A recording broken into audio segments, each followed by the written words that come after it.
teman-teman semua, terima kasih atas kesempatan yang diberikan kepada saya.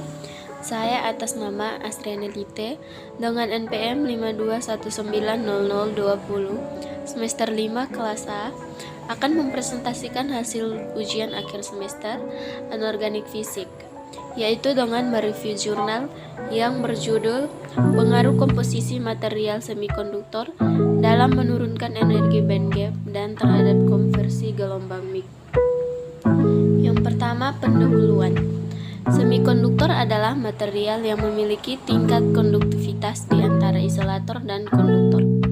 Parameter utama yang membagi semikonduktor dengan material lainnya adalah energi bandgap. Energi bandgap mengacu pada perbedaan energi antara bagian atas valence band dan bagian bawah conduction band yang menentukan jumlah energi transisi yang diperlukan untuk membuat lompatan elektron dari valence band ke conduction band. Berikut tujuan. Tujuan yang pertama, untuk menyiapkan semikonduktor melalui metode kopresipitasi. Yang kedua, untuk melihat kemampuan material dalam mengukur resistansi. Yang ketiga, untuk melihat pengaruh komposisi material terhadap konversi gelombang mikro. Yang berikut metode penelitian. Yang pertama, alat dan bahan. Alat yang digunakan dalam penelitian ini adalah generator microwave dengan daya 800 watt.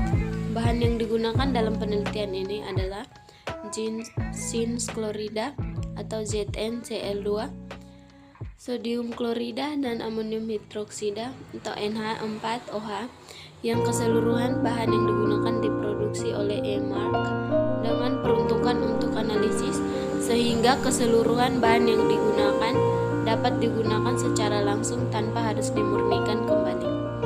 Yang kedua, prosedur penelitian. Yang pertama, preparasi semikonduktor. Proses preparasi diawali dengan pelerutan prekursor logam Na atau NaCl, logam zin atau ZnCl2, dan logam Cu atau CuCl2 dengan larutan campuran dari 80 ml amonium hidroksida atau NH4OH dan 500 ml aqueous. Larutan prekursor kemudian dipanaskan pada temperatur 50 derajat Celcius selama 1 jam dan diendapkan selama 24 jam. Larutan suspensi semikonduktor kemudian disaring, dicetak pada oven sintering dan dikeringkan pada temperatur 100 derajat Celcius selama 1 jam. Yang kedua, uji aktivitas material semikonduktor. Pengujian aktivitas material semikonduktor hasil preparasi dilakukan dengan mengukur resistansi material dengan multimeter. 5 tingkatan temperatur yaitu 30 sampai 50 derajat Celcius digunakan untuk menginvestigasi kemampuan resistansi material semikonduktor sebagai fungsi temperatur.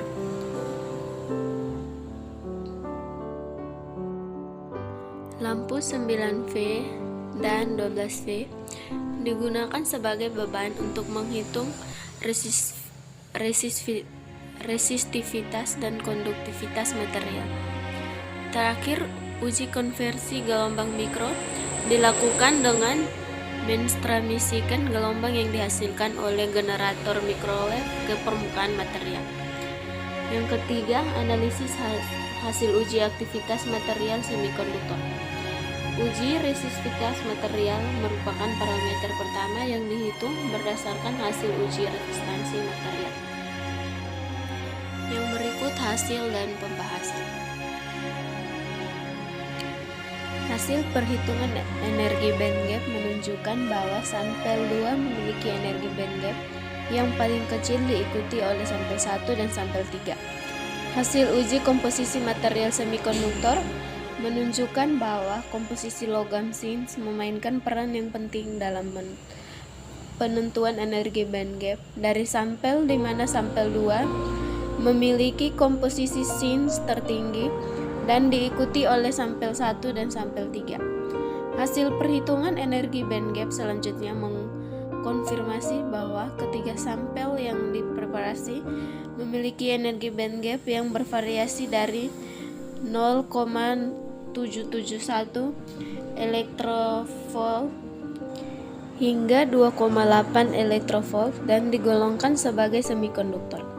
Hasil perhitungan energi band gap juga berkorelasi dengan hasil uji resistivitas dan konduktivitas, di mana sampel 2 memiliki nilai resistivitas paling rendah dan nilai konduktivitas paling tinggi dan diikuti masing-masing dengan sampel 1 dan 3. Hasil analisis nilai resistivitas, konduktivitas, dan energi band gap selanjutnya menunjukkan bahwa sampel 2 memiliki potensi mengkonversi energi gelombang mikro menjadi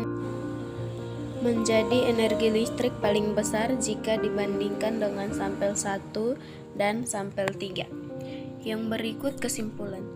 Hasil penelitian menunjukkan metode kopresipitasi berhasil menyiapkan material semikonduktor yang dapat mengkonversi energi gelombang mikro menjadi energi listrik.